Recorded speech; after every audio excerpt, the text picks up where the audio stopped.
पंजाब के दरियाओं में पानी की सतह में बतदरीज कमी आने लगी। दरियाए सतलुज में पानी के बहाव में कमी आ रही है। DGPDM इरफान अली काठिया ने प्रेस ब्रीफिंग में बताया कि भारत से किसी नए सैलाबी रैली की इत्तला नहीं दी गई। हेड इस्लाम और सलमानकी में भी पानी के बहाव में कमी आ रही है। सिंध में 7 से 8 लाख क्यूसेक का रेला दाखिल होगा। सिंध में सैलाबी रेला 8 सितंबर की दोपहर को दाखिल होगा।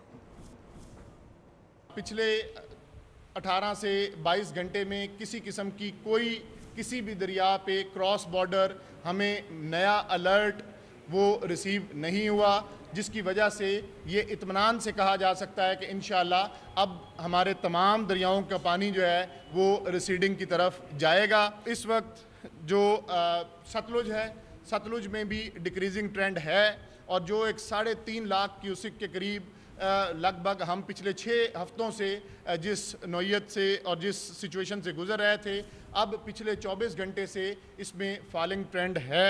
6 या 7 की दरमियानी शब को ये सिंध में पानी दाखिल होगा।